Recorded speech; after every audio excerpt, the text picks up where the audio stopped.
Bismillahirrahmanirrahim. Assalamualaikum warahmatullahi wabarakatuh. Rabbi shrah li shodri wa yassir li amri wahlul 'uqdatam min lisani yafqahu qawli.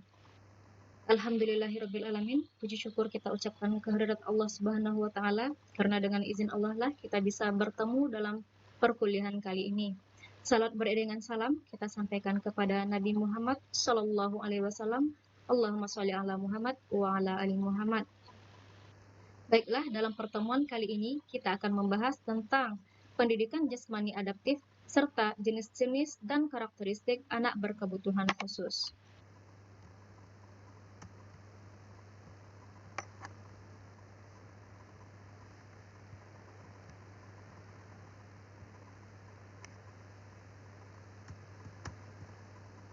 Oke, pendidikan jasmani adaptif adalah suatu sistem penyampaian layanan yang bersifat menyeluruh dan dirancang untuk mengetahui, menemukan, dan memecahkan masalah dalam kognitif, afektif, dan psikomotor.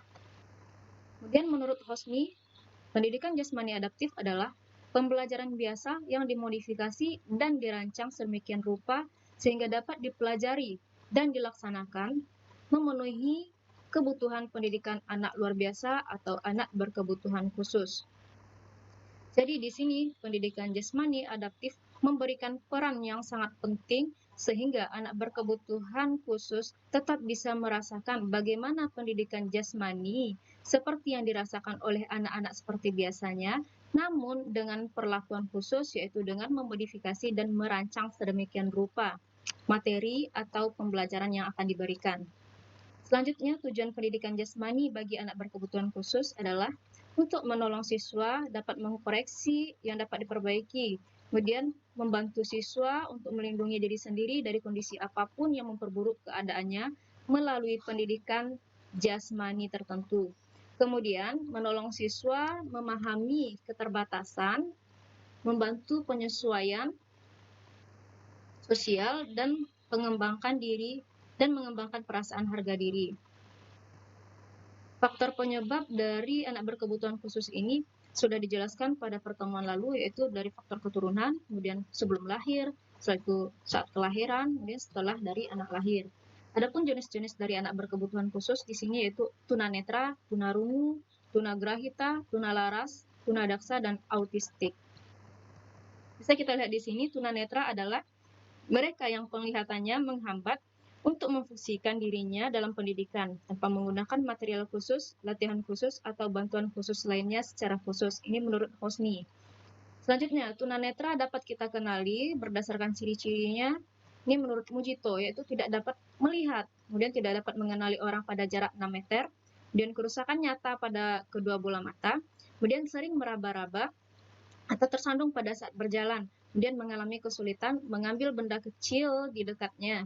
Setelah itu, bagian mata yang hitam berwarna keruh, bersisik, dan kering, kemudian matanya bergoyang-goyang. Selanjutnya, tunarungu. Istilah lainnya yaitu hendaya pendengaran, adalah orang yang mengalami kekurangan atau kehilangan kemampuan pendengarannya, baik itu sebagian maupun secara keseluruhannya, yang diakibatkan tidak berfungsinya sebagian atau seluruh dari indera pendengaran tersebut. Adapun klasifikasi dari tunarungu itu ada yang sangat ringan, kemudian ringan, sedang, berat, dan sangat berat atau kita istilahkan dengan tuli. Adapun gejala-gejala dan tanda-tanda dari tunarungu yaitu sering mengeluh sakit telinga, kemudian artikulasi bicaranya kurang jelas atau kita kategorikan terbata-bata, kemudian pertanyaan yang kita berikan secara mudah kurang tepat dijawabnya, kemudian mendengar lebih jelas bila kita bertatapan muka dengan yang diajak bicara, kemudian minta sering diulangi apa yang diucapkan. Sering kita dengar istilah menggunakan bahasa isyarat pada anak tunarungu. Selanjutnya tunagrahita, yaitu anak yang secara nyata mengalami hambatan dan keterbelakangan perkembangan mental, intelektual jauh di bawah rata-rata normal. Selain itu, juga kekurangan dalam tingkah laku dan penyesuaian selama perkembangannya. Adapun pembagiannya menurut tingkat kecerdasan ada tunagrahita ringan, sedang, dan berat. Kemudian ciri-ciri fisiknya, tunagrahita ini penampilan fisiknya tidak seimbang, kemudian kurangnya perhatian terhadap lingkungan atau pandangannya kosong.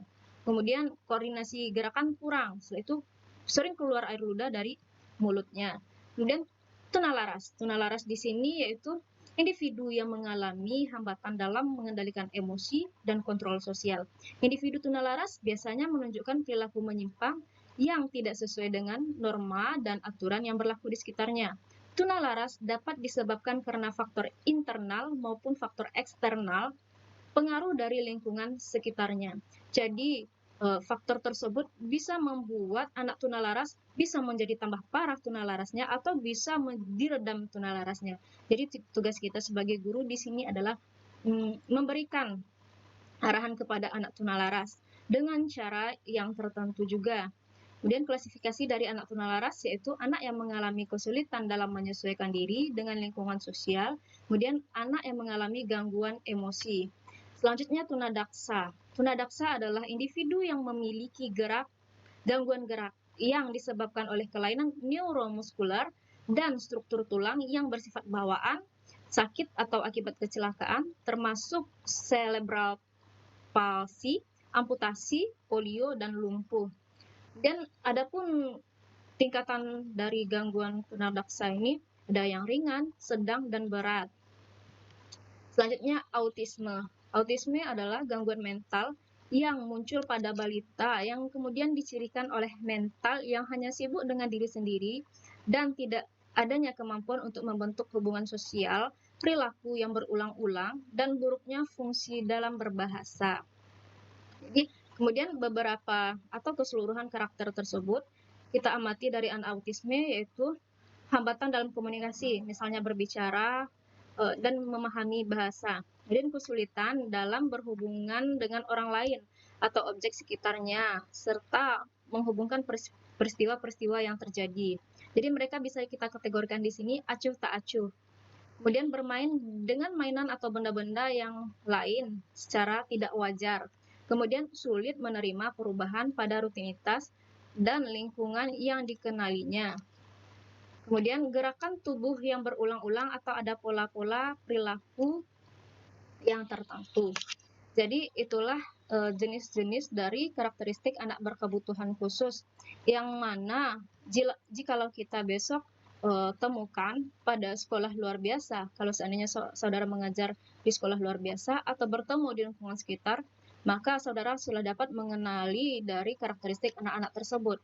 Dan selaku guru PNJAS pun atau manusia normal, saudara harus bisa mensiasati atau bagaimana cara pendekatan yang akan saudara berikan kepada anak berkebutuhan khusus di sini, sehingga mereka tetap bisa berkomunikasi dengan saudara dengan cara yang sebaik-baiknya. Oke. Di sini kita simpulkan bahwasanya tidak ada manusia yang mempunyai kekurangan, namun kita jadikan di sini adalah keistimewaan yang diberikan oleh Allah Ta'ala. Tugas kita di sini bukan meninggalkan, tapi merangkul dan memberikan pendidikan dan pembelajaran yang khusus sesuai dengan karakteristiknya, sehingga mereka pun tetap bisa melakukan atau mendapatkan pembelajaran yang layak sesuai dengan yang kita peroleh juga. Oke, untuk pertemuan kali ini kita cukupkan.